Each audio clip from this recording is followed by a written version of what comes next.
Hi, everybody. I'm sure by now many of you have heard about the really heinous news that there is a couple of anti Semitic white nationalists and other groups that are putting forward a national day of hate to happen tomorrow, Shabbat, in which they are encouraging acts of anti Semitism, vandalism, and potentially even violence against the Jewish people. It really is utterly remarkable and devastating that there are people that can band together not for any positive purpose, even if it's misconstrued, but to blatantly and openly and proudly be embracing a day of negativity and anger and hate and darkness as a unifying purpose. To them, I say, you unfortunate souls. This is the month of Adar. Do you not know your history? In this month, there once was a fellow who was far more powerful than you, and he also prescribed a day of hate against the Jewish people. But he was going to go the whole 9 yards, and he was going to actually have this day be the day that the Jewish people will be annihilated. He came to a terrible, bitter end, and we, the Jewish people, rather had La Yudim Haita Ora V'Simcha V'Sason Vikar. For us, this became not a day of darkness, sadness, and despair, but rather a day of light and joy and brotherhood and preciousness. It reminds me always of the joke that a certain tyrant and a certain anti-Semite rose to power, and in his inaugural address, he laid it on heavy as to all the terrible things that would befall the Jewish people under his reign. And he said that all the Jewish people should beware and all the terrible things that would occur. And in the back of the crowd, a voice started laughing. Somebody started laughing. Ha ha! You never heard a funnier thing. And this immediately really triggered this tyrant, and he got even redder and started and ramped up the rhetoric even further. It says apparently somebody's not taking him seriously, but the more he ramped up the rhetoric, the louder the laughing from this fellow in the back got. Finally, he called this fellow up to the front and he said, "Sir, do you not believe that I mean everything I say?" And the fellow says, "Yep, I definitely believe that you mean everything you say. Are you not therefore afraid?" "Oh," says the fellow, "no, I am not afraid at all. Because let me tell you something. The Jewish people have known people like you. In fact, once upon a time, there was a fellow in Egypt who rose up and he threatened the Jewish people.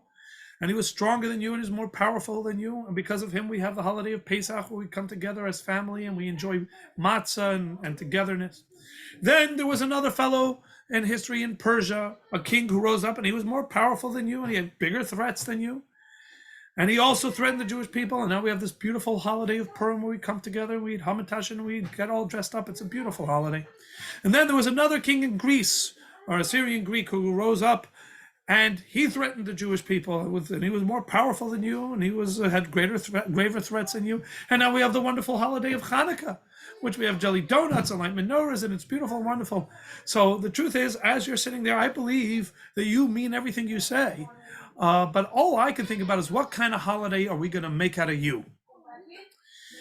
And so therefore I turn to you and I say, repent. Come to the side of light. There is no salvation where you are. Really rethink about your priorities in life, that the thing that brings you together is hate and negativity.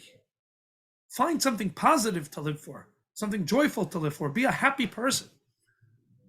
Come together and make a contribution to the world.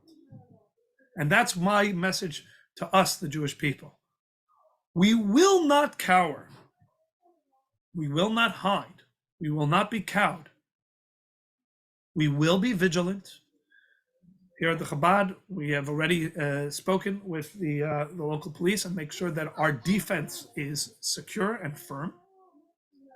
And then we will go on offense. But we will not fight darkness with darkness or hate with hate. Rather, we are La Yehudim Haita Ora V'Simcha. When faced with darkness, we respond with light. And light will always win, because darkness is not anything real. Darkness is just the absence of light. And so, as the Rebbe would always say, you don't beat back darkness with a broomstick. Rather, you beat it back with light. And I encourage everybody to come out to Shul, and those of Chabad Bethesda come out to the big shining menorah, the lit up menorah that we will have, and we will not make it dark. In fact, we will turn up its brightness. And that will be the positive, quote unquote, graffiti as they're threatening.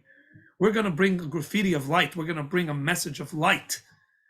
I encourage everybody to come out to show, speak to everybody that you can about hope and positivity and goodness and tolerance and the contribution of the Jewish people to the world, and be proud Jews.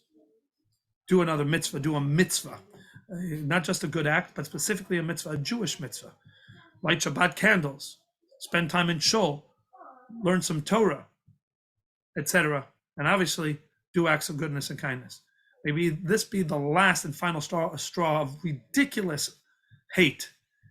And may we see the light of Mashiach. Amen.